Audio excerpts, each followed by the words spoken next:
And this is USL Radio with Duane Rollins and Kevin Laramie, the only show entirely dedicated to the USL.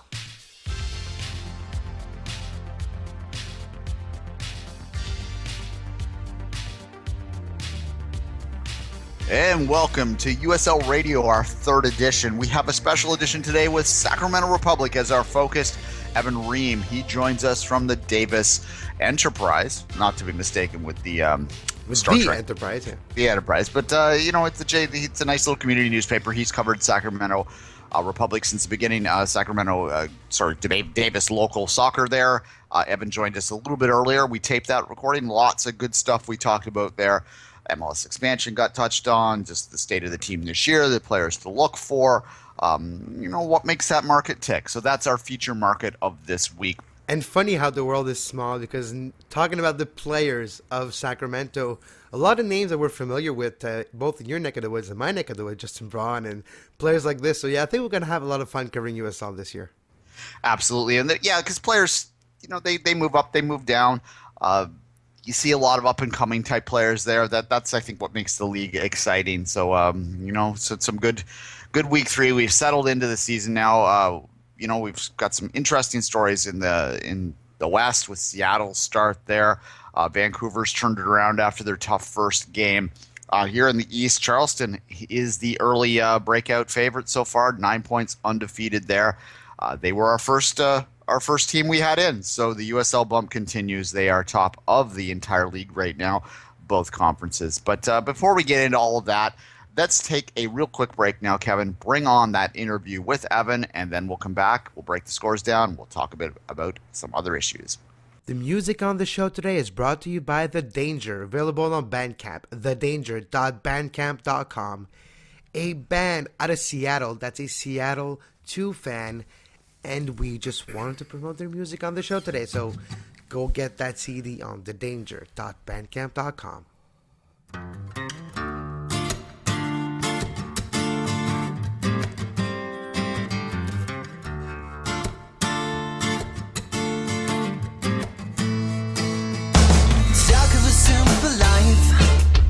Nobody does like you, they never measure up, no. Why do you have to hide? The disco stars in full, I'll read right through it all. From on the other side, you hide behind the veil of godly. Why can't you see? Welcome back to USL Radio. My name is Duane Rollins. Evan Ream from the Davis Enterprise joins us now. He covers the Sacramento Republic. Evan, thanks for taking time. Thanks for having me, guys. Appreciate it. I want to have Evan on pretty quick this year because Sacramento is one of the great success stories of USL. They're the Orlando of the West, so to speak, and they've come out of nowhere in a lot of ways, in a lot of people's mind, to become one of the leading candidates to make the jump up to MLS. My first question to you, Evan, is simply this. Why are they so successful? What is the secret of Sacramento's success off the field in particular? Well, there are a lot of different factors.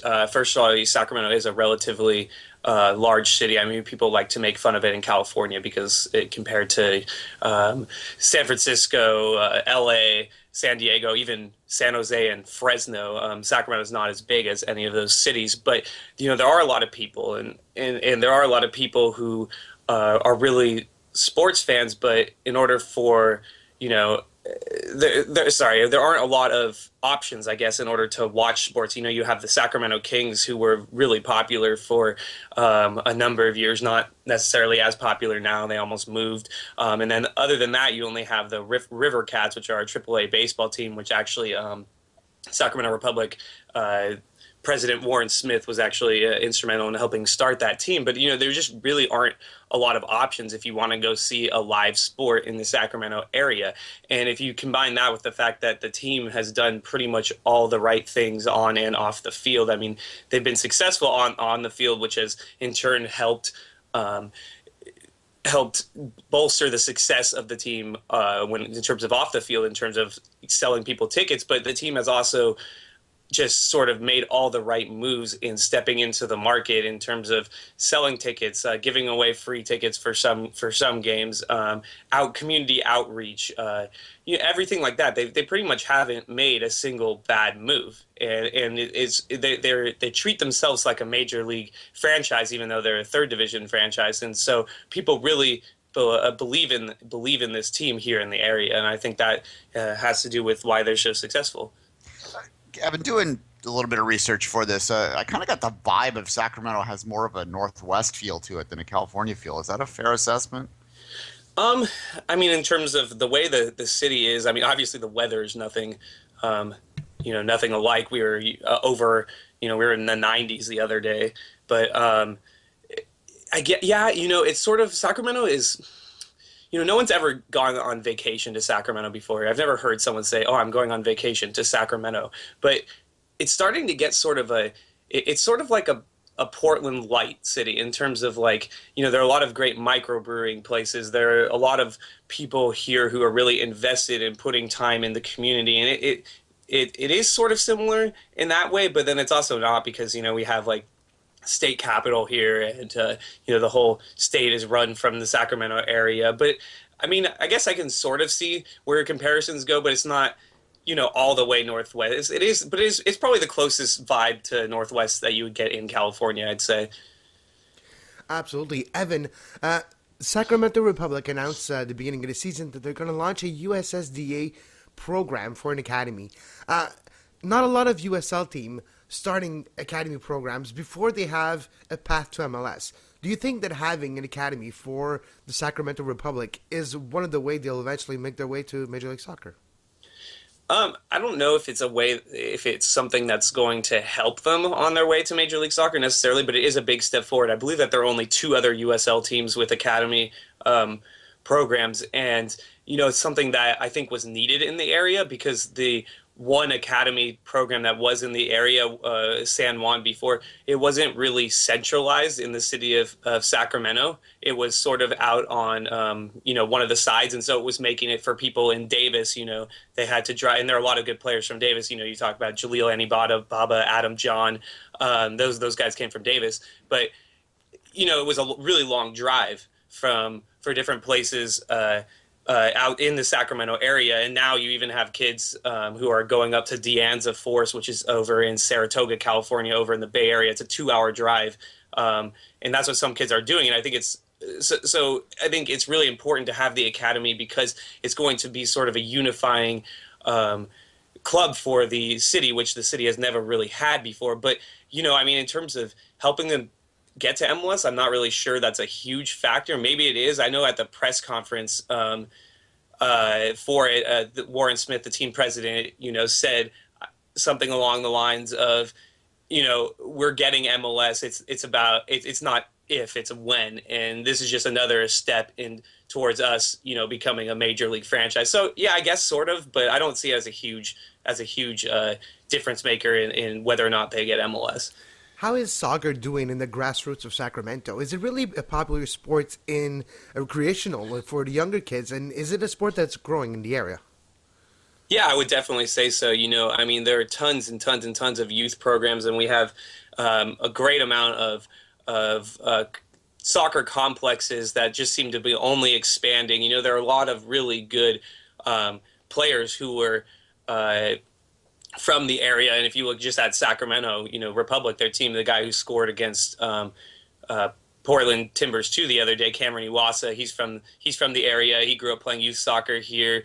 And there are, I think, 10 to 12 guys from the area who are playing in MLS and the USL who played in the youth programs here, which are, I think, considered fairly good youth programs. And I would say that it's, I mostly cover soccer in Davis, which is a town of about 60,000, 10 miles west of Sacramento. I mostly cover youth soccer there. And there are, I think, over 3,000 youth players just in Davis. And that's a pretty large amount. And I think that the interest is similar in Sacramento as well. Evan, let's take it to this particular season. After the championship year last year, a bit of a slower start. I mean, you had a couple good teams, I think, in front of you. But are people worried in Sacramento now, or do you think this is just kind of an early season bump and it's all systems ahead? Yeah, no, I mean, I don't think there's really, if you watched all three of the games, it's not like they've played poorly or anything like that. It's just really just been a lack of finishing in the final third. And, and against Seattle just sort of destroyed them in the center, through the center of their defense. But, one of the things you're looking at is the USL Defender of the Year last year hasn't played yet for Sacramento, and Nemanja Vukovic.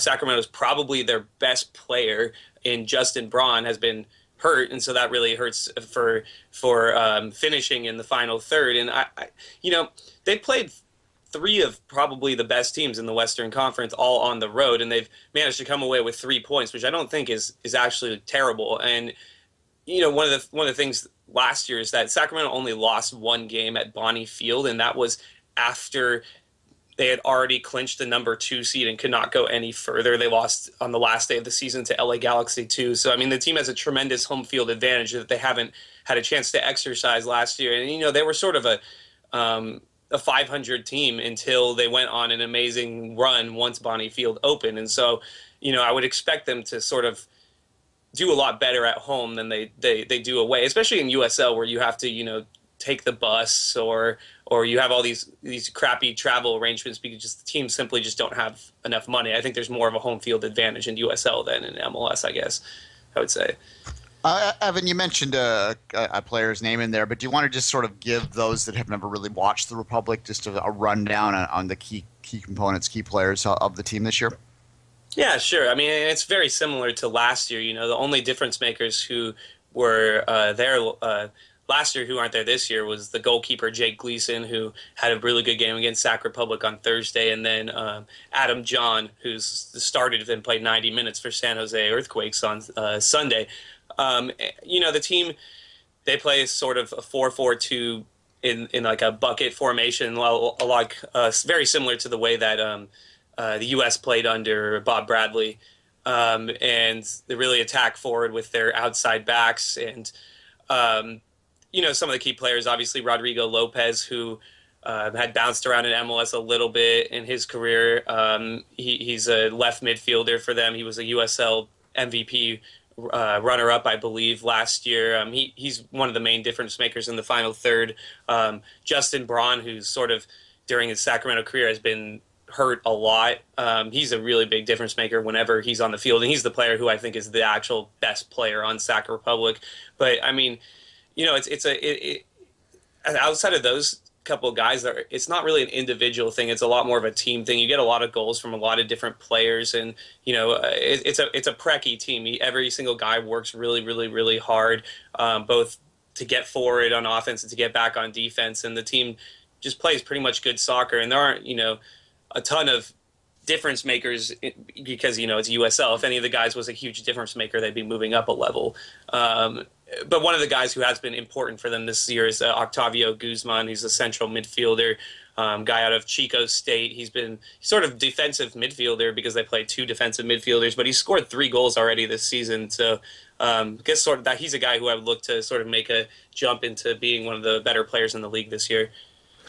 Evan, you mentioned a couple of names that we're familiar with when we follow MLS. Justin Braun, Adam John, a.k.a. Pillow Feet. That brings me to a question. We have a lot of new teams in USL this year that are 2 teams, in quotes, USL, the Sounders FC2, Timbers 2, Toronto 2, FC Montreal. What is the point of view of standalone teams compared to the MLS 2 sides team in the USL? Is there going to be a rivalry between the teams, or is there a big difference between the 2 philosophies? And do you think that's going to be an interesting narrative for this year? As far as rivalries, what the LA Galaxy 2 did last year was really impressive. I mean, they were able to develop, a lot of their younger guys and get a lot of their guys minutes. And in fact, I think I remember reading in a magazine that the only reason that Bradford Jamieson IV didn't go sign with a European team was because of LA Galaxy 2. And that blueprint was so successful that it spawned, 7 other USL 2 teams. I mean, it was they had an incredible amount of success, and they were successful on the field. But, I mean, they only have 500 fans at a game. As far as rivalries, I mean, it's fair to say that Sac Republic's biggest rival is probably LA Galaxy too, but it's also fair to say that LA Galaxy as an organization probably just don't care about Sac Republic. It's sort of like the old, if you followed the NBA, there's a whole Kings-Lakers rivalry, which was huge in Sacramento, but no one who was a Lakers fan cared. And it's as far as a rivalry, I don't know if that's a thing, and it's so hard because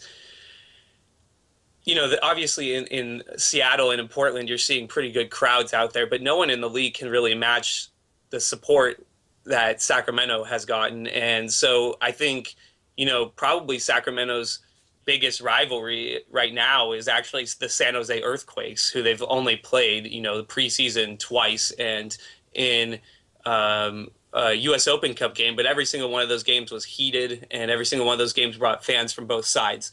And that's something that's, I think, lacking with a lot of the USL2 teams, because if you're an average soccer fan, especially in the LA area where there are so many other things to do, it's why are you going to go to a USL2 game when you could just go see the first team play? As a lifetime different sport, but as a lifetime Toronto Blue Jay fan, I always consider the Red Sox and the Yankees my biggest rivalry, but I'm not sure they share that opinion. Yeah, exactly. Yeah. Let's move it to the MLS expansion question. Minnesota, of course, just had the team added. Sacramento has come out of left field to be, I think, most people's pick for the next team in. Do you see it that way? It's interesting because, Sacramento actually, as far as we had the whole discussion about markets need these boxes checked, right? We need, in order to get expansion to MLS, you needed a good ownership group with deep pockets, which Sacramento has. They needed a plan for a soccer-specific stadium, which Sacramento has, in addition to the soccer-specific stadium that they have right now. You needed a good fan base, which Sacramento obviously had, and you needed to be in a market that was, large enough for MLS. And Sacramento has all those things, right? Which is sort of, they've checked more boxes than, I think, honestly, Minnesota, though it is more important for the league to be in the Midwest rather than have another team in California, in my opinion. So I think it really all comes down to Miami against Sacramento, and if Miami can actually do what it is they need to do in order to get a team. And honestly, I think that it's more important for the league to be in Miami than it is for the league to be in Sacramento if Miami is done right. And that's the big question. Will Miami be done right? And that's what we don't know. The ideal Miami situation where they would actually draw fans to their team and they'd, form partnerships with all the large companies that are in Miami, that ideal situation, if it went well, would be so much better than the ideal situation for Sacramento, because Sacramento is more like a sure thing, right? You put Sacramento in the league right now and it's going to be popular, it's going to be successful, but the peak is not as high as the peak in Miami. Miami is so much less of a sure thing, but so much more of and so much more of a risk, but the reward for Miami is so much higher than it could be for Sacramento. So I think, the league is just sort of trying to say, can we get it done in Miami? And if not, we're going to get it done in Sacramento. That being said, both Warren Smith, team president, and Kevin Johnson, the mayor of Sacramento, former NBA All-Star, who was instrumental in helping the Kings stay in Sacramento, they have both said that MLS has told them that they will get a team. They just don't know when. So it's all about, will it be in this, quote, round of expansion, or will it not? I think the Sacramento, actually, you say it came out of left field. It sort of messed up MLS's plans. I think MLS had a really good idea of which markets they wanted in the league, and they didn't really consider, when they said 24 teams by 2020, they didn't consider Sacramento one of those teams. And Sacramento has been so successful both on and off the field that has sort of forced the hand of MLS and probably made them reevaluate their whole entire expansion plans by itself. All right, Evan, I think we all look forward to seeing Sacramento make that step up. They've earned it. Not to say that they should discount this year, though. And, this is a USL show, so we shouldn't discount this year. Evan, tell people how they can reach you. Yeah, so you can find me on Twitter simply at Evan Ream. if you don't want all the random crap that I tweet in addition to my stories, you can just go and like me on Facebook at facebook.com/Evan Ream Soccer, and go to davisenterprise.com. It's a terrific community journalism newspaper. And yeah, those are the 3 best ways to find me. Thanks for having me, guys. No worries, and we'll maybe touch base a little later this season. Evan Ream from the Davis Enterprise covers the Sacramento Republic. We'll be right back after this quick break. Indoctrinated faith, acceptance without questions. You're a cut above the rest. So why do you act surprised when no one's on your side? You've outed everyone. Your way out of line. You hide behind a veil of godly. Why can't And thanks again to Evan for joining us. We're going to talk a bit more, Kevin and I, about MLS expansion, about just sort of being careful what you wish for sometimes when it comes to moving up that level. I don't want to say that it's wrong for the people of Sacramento to want to go up there, but let's just explore a little bit about whether we think Sacramento is in fact the next team in, whether or not they might lose something by losing that lower level, and kind of touch on some of those issues there. But before we do that, Kevin, let's quickly go through the scores of last week. It was a busy week, lots of midweek games, lots of action for people to watch. Kevin, I'll shoot to you, and we'll start the scores that way. We'll start with the first game of the week matches. Was Wednesday, April 1st, and it's not a joke. Vancouver Whitecaps won 3-0 in Austin versus the Aztecs at House Park for a great victory and a clean sheet for Vancouver. Yeah, I watched that one. That was a good way to start the week. The Whitecaps kids, they went out there. They got it done. I know some of the people attached to that team are still don't think they're firing on all cylinders just yet, but 3-0, how can you complain with that? St. Louis got a win 2-0 over Tulsa, that market, as we talked about in the past week's show. It's getting back into the game after a bit of a break and a long history there, so good win for them. The Portland Timbers 2-1 versus a team we focus on, 2-1 actually, versus a team we focus on today, the Sacramento Republic, in Portland, to start the beginning of the season actually getting on the right path with this victory for Portland.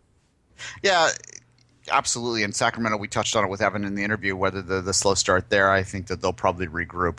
A bit of an upset, Arizona 2-1 over LA2. LA2, one of the preseason favorites, so a bit of an upset there. Absolutely. Wilmington Hammerheads FC 1, Charlotte Independence 1.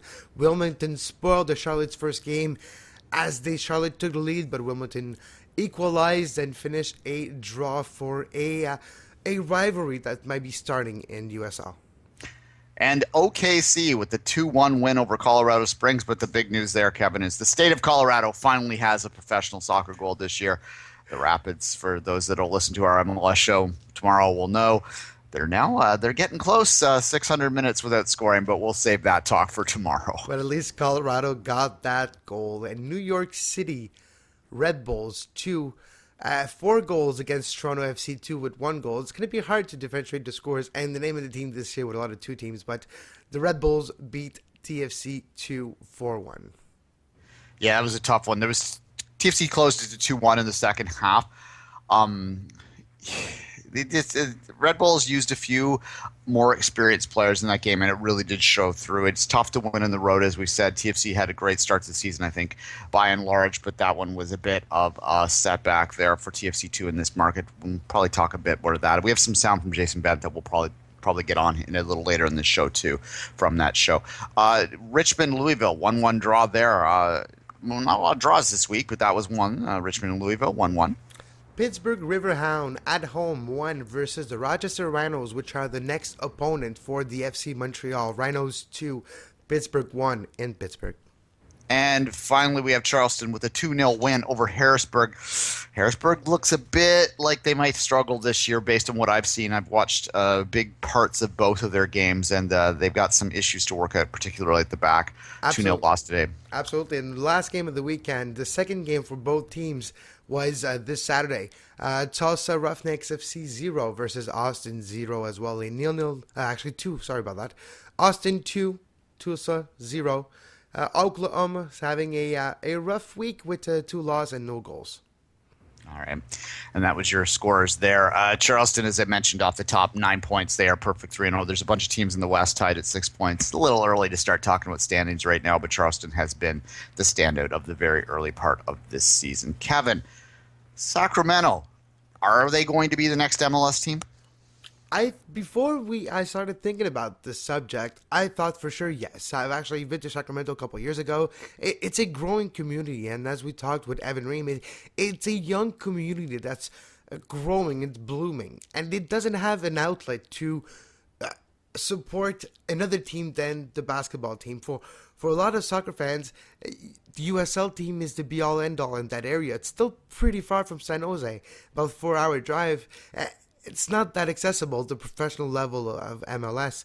So Sacramento could be a nice spot, still close enough to create rivalries with other MLS teams in the region, but enough to fill the void between Southern California, Northern California, like the Bay Area, and the Pacific Northwest. So it fills a little of that void, even though other teams in Oregon could happen, but I don't think so.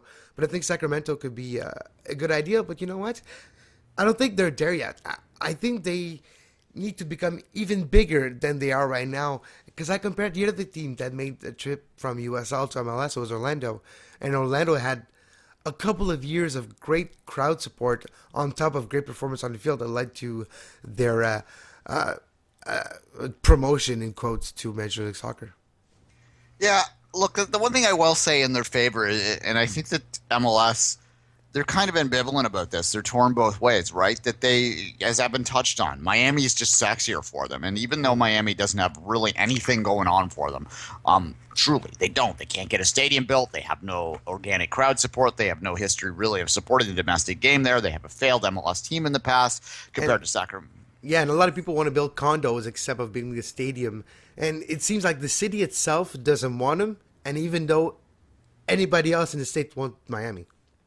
Yeah, and as Evan said, you mean, well, compare that to Sacramento, where they truly have grabbed it and forced MLS to take them seriously because they weren't a market that was on anyone's attention agenda whatsoever until they started to get those crowds out. So really, when you look at it from a fairness perspective, there's nothing fair about the fact Miami is going to be ahead of MLS in terms of their desires, but the reality is they probably are, as Evan suggested. However, there's only going to be so long that MLS is going to wait on the Miami thing. They're going to always keep them in mind.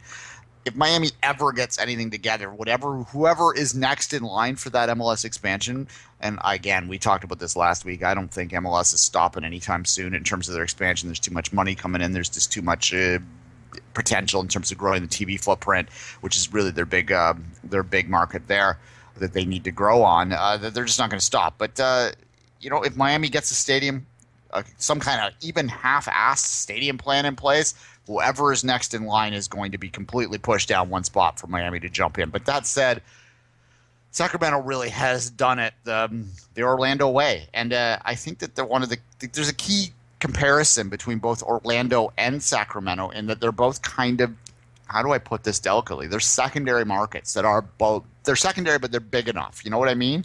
Yeah, if people focus and commit early on, it reminds me of Winnipeg as a hockey team. It kind of like the same similar size of market with a team that you need the same type of similar support, not money-wise for the players, but I mean money-wise for the infrastructure, the size of the stadium and everything. I think it does you're right. Because there's not a huge NHL or basically there's no NFL teams in that area, they can get that support that people want to support their own team. But the only one that they can have, like the Kings, and the Kings have been a long time since they've been good on the court. So people lost interest, and they needed something to grab that sport interest locally. And I think Sacramento Republic, that's where they got that support. Yeah, even you go so far back as Portland, you can see there's comparisons to that. Mm-hmm. These are markets that are big, but they're not huge. They have some pro footprint, but not tons. Like one of the top 5 leagues usually. Yeah, so it allows MLS to be taken more seriously. It allows it to be considered a higher professional level. You go into a huge market. Even I look here in Toronto, where I'm most familiar with. TFC is in terms of its overall popularity, still one of the more popular teams in MLS in terms of local support, but they're still fourth or fifth in the market, right? Yeah. Whereas you go into a Sacramento, they're going to be number 2 in the market right away, and that's going to get them more media attention, going to get them more relevance, more legitimacy in the eyes of the local market, the local sports fans, and I think that's a key component. Like I said, Portland's similar, Orlando's similar. Sacramento, I think, would fit into that mold. I like those kind of markets in MLS where they have a greater level of relevance. You got to be in the big markets. You get it from a perspective, and it's wonderful that NYCFC is coming this year and been so far kind of successful. We'll see if that lasts long term. It's great that they're trying to get into Miami. I think Minnesota is a huge city, obviously a multi-sport city, and I think it makes a lot of sense there. But these teams are always going to be 4 or 5 in the market. So to get into markets where they're 1, 2, that's a relevant thing, and I think that's something that does appeal to MLS. Absolutely, and it's one thing too that might make the number of teams go higher than 24. And if the MLS realize that there's a lot of markets that are untapped at the real top level. Yes, when on this show we cover a lot of USL teams, but some of those markets might be big enough for a Major League Soccer team, but without any other competition on the sports level, they might really gather that grassroots support that can actually make it work. Yeah, you look at teams like Arizona and Phoenix there. You look at St. Louis, if they could get some money down there, that's obviously a market they want to be in. In the Carolinas, in the Charlottes, there's basketball is really popular, but outside of basketball, between the teams, yes, there's the Panthers of Carolina, but it's only one of them. There's some space in a lot of the South, a lot of the East Coast. There's a lot of empty pockets of pro teams where a USL team can gather enough support to eventually have a legitimate shot at having an MLS team. Yeah. But that said, and this is the other part of this, and we are a USL show, so we shouldn't factor out on this. Is it always the be-all, end-all? Should that be something that Sacramento really is that? Yeah, obviously you want to compete at the highest level possible, but maybe you have a good thing going. Maybe the localness of the product right now is something valuable that you won't realize how valuable it was until it's gone. The accessibility will change. The price point will change. There's lots of things that will change. I mean, Kevin, you saw it in Montreal when the Impact went up from what was called USL at the time. It was really more the equivalent of the NASL when you look at the levels. It all gets very confusing when you're talking about the alphabet soup of North American soccer. But, however, that move did change some of the dynamic, and it did change some of the way I think people absorb and support a team. Absolutely. It changed the type of crowd that it attracted, going from a family base to more of a 18-35 focus, even though they're going back to the family to get that crowd, the amount they want. But yeah, it does change the focus of marketing of everything. When you go to the higher level possible in North America, everything else comes to this, and you don't have the same type of mom and pops feeling that you do have in USL. If you're looking at the sponsors and all the branding surrounding teams, that really will change. And it's almost like a soul of a team that's going away when you make the graduation to Major League Soccer. It also changes the localness. And we have a bit of a unique perspective up here in Canada because of the Canadian aspect of it. But I know that both the Impact and the Whitecaps, if you want to look in Vancouver, had a massive local sort of and players that played for that team. They weren't all Canadians, but there were a lot more. And now that they're in MLS, that's just simply not the case anymore. Especially and there are, Vancouver. Yeah, especially Vancouver. There are there are a lot of players, a lot of people. They're probably a minority, but there is a significant minority that doesn't like that and has turned away from that. And I know that talking to people in Vancouver, there are a certain aspect. Again, it's not the majority, but there are some people that look at that as a loss, that their team is not doesn't feel as much like theirs anymore. And that's always sort of the debate, the internal debate that people have when you're going up to MLS. When a market like here in Toronto, when we received the MLS team, we had the links in the USL, but the links were, for many different reasons, not that big of a deal in the market, largely because the ownership was even worse than MLS in a lot of ways, which is hard to believe, but they were. It was kind of Mickey Mouse kind of operations, whereas if you look at what Sacramento's doing, you look at what Montreal and Vancouver did back in the day, and it wasn't the case at all. These were major league operations operating in a minor league, and they won. They won a lot, too. You don't win as much when you move up, and that's a big difference. And Well, it's the famous big fish in a small pond or a small fish in a big pond. You have to decide what you want to be, what the identity of your club, and if you want to stay a club or become a franchise. It's that conversation needs to be held behind closed doors before you decide to make the push for MLS. Yeah, and look, I think Sacramento is a market that is big enough, and it does have enough desire to move up to that next level. There's no question that this is where they're going to go, and I think there is no question that they're going to get there eventually. I think MLS looks at the ownership. As long as they have a stadium plan that they like in place, then they're going to probably put them in. Even adding the academy in the last few weeks, although it's not what's going to push them above, as Evan said. It is done with moving up to MLS in mind, because you have to have an academy when you move to MLS. Yeah. But what I'll say to this is that there are markets out there maybe that might not. Well, Charleston's probably a bit too small, but I don't think they made a conscientious choice a few years ago not to go to NASL when other teams that were around their same level and the same amount of prestige did. Rochester, same deal, that they didn't make that move to NASL when the break happened either. And these are both markets that at one point had aspirations, at least in Rochester's case, to move up. And maybe it was for the best that they didn't. Oh, exactly. Yes, even if your team has history and was a great team in the lower levels and you do have aspirations, you can destroy that same club if you try to move up and you haven't done your homework properly and then you fail. You can be the disappearance of that said club. So yeah, everything needs to be looked into before a move like this, because once it's done, it can be undone. Absolutely. I guess on that note, Kevin, I wanted to really quickly touch on an issue that we talked about that's a little more Canadian oriented. I did real quickly look at this the last week. There is a quota for the Canadian teams. It was something that we were wondering whether the Canadian teams would willingly follow. They have been so far. There have been 55 starting positions for prior to the New York Toronto game this past week. I haven't tracked that one yet, but it wouldn't really change the numbers that much. There was 55 positions, the starting positions that have played in the games involving Canadian teams so far. 40 of them have involved Canadians. So that is, I think, an indication that people are following the desire and the needs to be localized, which sort of fits into our previous conversation. I think that is the biggest loss that happens when you move from a lower level to a higher level. You lose the localness of your team, and sort of the local representation becomes more difficult. There are homegrowns, but they're less impactful in terms of the overall numbers, and I do think there is a real value in that. So I did want to get those Canadian numbers in there. Kevin, we do have some sound from Jason Bent, the coach of TFC2. Why don't we run that now just to talk about the TFC results, and then we'll come back and we'll wrap and we'll set up next week's show. A depleted roster this past weekend just through national call-ups, first-team call-ups. How do you feel that your squad managed under those changes? Yeah, there were quite a few changes, but we knew that sort of coming into it, and it gives a lot of young players and other players opportunities to play. I thought the squad was fantastic. Their work rate, their attitude, they got the sort of loss the previous weekend out of the way and out of their system, and performed to the game plan and got a good result. How important was it for your team to not only get the lead, but to maintain it and also keep a clean sheet? Clean sheets are always important. It gives us a foundation to build off of, and I thought the players learned from the previous week and sort of managing the game better.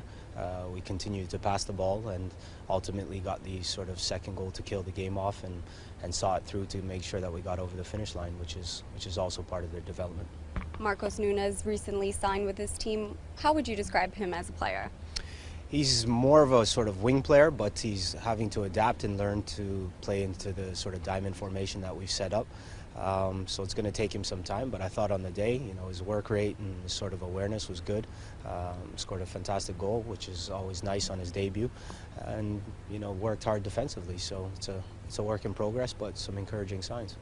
Encouraging signs as well, seeing Mo Babouli named to USL Player of the Week once again, or Team of the Week once again for the second week in a row. What are you seeing for his progression? I thought Mo had a good game. He's been fairly consistent from the very start of preseason, and he's acquitted himself well in the games on the offensive side, creating goals and also scoring goals, and that's something that we a little bit of pressure on him to make sure that he accomplishes in games. So far, I've also been impressed by his work rate defensively, and that's sort of the foundation for how we want to play. And then in the attacking third, he's got a bit of creativity, so which we kind of give him as well as other players the freedom to express themselves. What are you expecting out of the Red Bulls? Especially, they're known as a club that develops a lot of talent. Like they develop Josie, they develop Juan Agudelo. What are you expecting out of them? Yes, well, I've watched their last game against Rochester on the weekend. I know they've got a sort of an attacking midfielder that can play two-way, Leo Stoltz from UCLA. They've also got Obikop, who plays on the left, a very exciting player, good left foot and good in the 1v1 situations. The goalkeeper, Castano, has got pretty good distribution out of his feet, so we need to be aware of that. And another player who's come through the draft, Manolo Sanchez, a striker, but also can play on the wing. Has got a bit of pace and pretty direct. So, we'll set up our team. We've done a video session with the players, so they know exactly what we're going to be facing. And we'll set out to try and get 3 points. Do you feel being on the road and knowing that you're going to be on the road for a while, do you actually feel that's a positive in the sense of it's bringing the group together? Well, it definitely brings a group together, and it's always difficult to win on the road. And when you have sort of road trip after road trip, the accumulation factor can start to creep in. But it's important for us as coaching staff that we sort of manage the players during the week and just try to get them prepared so that they have their legs and their brains fresh as possible to perform on a Saturday, which is extremely important. And then coming into this game, what's your overall main message? Main message is, clean sheet is always fantastic. It gives you a foundation to build off of. The very first game, we had an issue with set pieces, which we corrected, and long may it last. And we're hoping to try and continue to score off set pieces as well, because we know it's such a huge part of the modern day football. So, a clean sheet and one goal would suffice for me. And welcome back. Yeah, periodically we're going to run clips from coaches or whatever that are out there. So as Kevin said last week's show, if you are someone that covers a team out there, if you're someone that's just even a fan of a team out there that has sound that you'd like us to consider running, give us a quick shout at uslsoccerradio@gmail.com. That's uslsoccerradio@gmail.com. And we'll have a listen to that and probably put it on there for you so that we can have a little bit more of an around the league kind of sound. Absolutely. And on top of that, if you're somebody that wants to write about a USL team, you're out there, you'd like to write and have nowhere to do so, well, uslradio.com. In the next couple of weeks, we're launching that website where you're able to get all the shows from USL Radio. You're able to get articles from myself, Duane, about Montreal, Toronto when it's possible. And if you would like to write your own, let us know as well on uslsoccerradio@gmail.com. Our regular coverage of FC Montreal and TFC2 will be on CanadianSoccerNews.com, as well as the Vancouver Whitecaps. Michael McCall will be writing about them all year. So lots of USL coverage on CanadianSoccerNews.com as well. Quick housekeeping note for those that are longtime listeners of my shows. My original show, It's Called Football, which I hosted with Ben Rycroft. The archives of that show are going to be up and available to the public for only one more month. We had to make a financial decision to remove those. We are looking at alternative measures of hosting them, but if you were a fan of that show, and it really is an oral history of MLS in Canada since about 2008, and a lot of valuable stuff there, if I should say so myself. If you do want to listen to some of those old interviews, you might want to grab them this month, but we will be looking at alternative measures to get those down. Kevin, I'll let you say goodbye on that note, and next week we'll be back with you with an East Coast team we'll be focusing in on. I have one in mind, but I'm not going to tell you people until I have them booked. But we'll be back definitely looking at the Eastern Conference next week. If you want to reach myself or Duane, I'm at Kev Larmy. Duane's at 24th Minute on Twitter, or email us again at uslsoccerradio@gmail.com. USL Radio is now available on its own feed, so it's not on iTunes yet. It will be in the next week, but just search USL Radio on any podcatcher and you will find it. And until next time, well, have a great soccer.